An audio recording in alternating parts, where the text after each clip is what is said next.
আসসালামু আলাইকুম। রমজানে সবাই ছোলা ভুনা রেসিপি করছে, তো আমি মনে করলাম এক মাস এই রমজানে যদি একটু ইউনিক ধরনের ছোলা ভুনা করে দেখানো যায় তাহলে কিন্তু অবশ্যই খুব সুস্বাদু লাগবে।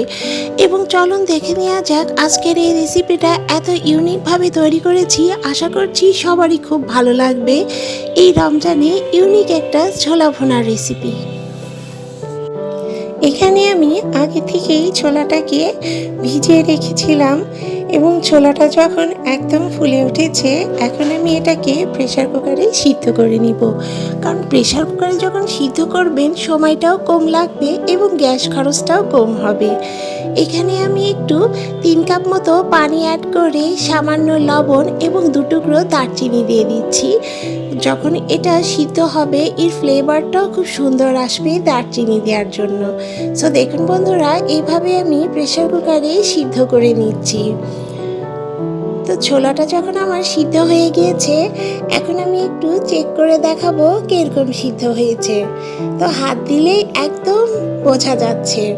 সো এখন আমি একটি কড়াইয়ে আগে থেকেই 4টে বড় বড় সাইজের পেঁয়াজ কুচি করে এখানে আমি একটু বেরেস্তার মতো করে ভেজে নিব।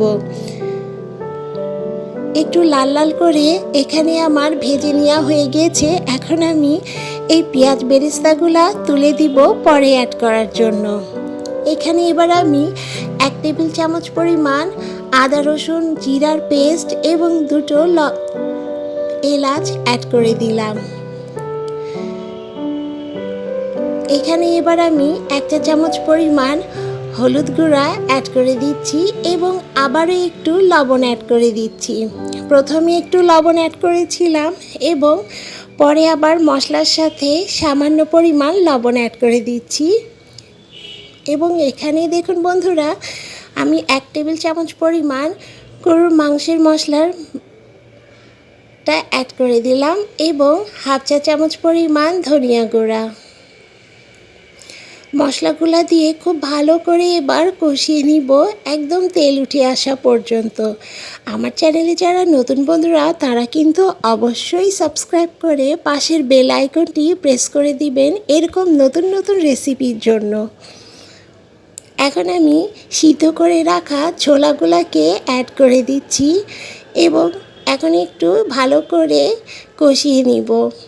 কারণ ছোলাটা তো আমার সিদ্ধ করাই আছে, এর জন্য এখন রান্না করতে কিন্তু বেশি সময় লাগবে না। দেখুন বন্ধুরা, এখানে আমি 3টা ডিম সিদ্ধ করে নিচ্ছি এবং এই ডিমগুলোকেও কিন্তু আমি অ্যাড করে দিব। এখানে আমি আগে থেকে ম্যাশ করে রাখা একটা আলু অ্যাড করে দিচ্ছি। আলুটা ম্যাশ করে অ্যাড করে দিলে খুব সুন্দর লাগে খেতে। এখানে আমি 1 চা চামচ পরিমাণ গরম মশলা গুঁড়া অ্যাড করে দিয়েছি এবং আরও দেখতে থাকুন আমি কি কি অ্যাড করি। ভালো করে মিশিয়ে নিচ্ছি। এখন আমি এখানে সামান্য পরিমাণ মোজারেলা চিজ অ্যাড করে দিয়েছি। এই মোজারেলা চিজটা দেওয়ার জন্য এতটা দুর্দান্ত পরিমাণ একটা টেস্ট আসছে বন্ধুরা, কি বলবো। এভাবে একবার রান্না করে দেখুন কতটা সুস্বাদু লাগবে। একদম ইউনিক ধরনের একটি ছোলার রেসিপি। এবং এখানে আমি একটা ডিম ছোট ছোট করে স্লাইস করে কেটে অ্যাড করে দিলাম এবং সব শেষে দেখুন বন্ধুরা, আমি ভেজে রাখা পেঁয়াজের বেরেস্তাগুলোকে অ্যাড করে দিচ্ছি। এভাবে করে দেখুন এতটা দুর্দান্ত লাগবে খেতে। কারণ আমরা পুরো মাসটা যখন ছোলা ভুনা খাই দেখবেন টেস্টটা যদি একটু ইউনিক না হয় একদম খেতে লাস্টের দিকে আর ভালো লাগে না। এইভাবে একবার করে দেখুন, সবাই আঙুল চেটে পুটে খাবে এবং সবাই খুব প্রশংসা করবে। সো আমার ছোলা ভুনাটা একদম হয়ে গিয়েছে। এখন আমি একটি বাটিতে সার্ভ করে দেখাবো। এতটা পরিমাণ দুর্দান্ত সুস্বাদু হয়েছিল। এভাবে আপনারা ছোলা ভুনা করে দেখুন, সবাই কতটা পরিমাণ প্রশংসা করবে এবং বাচ্চারাও কিন্তু খুব ভালো করে খেয়ে নেবে। কারণ ডিম আছে, এতে চিজ আছে, এটা খেতে প্রচণ্ড পরিমাণ সুস্বাদু হয়েছিল।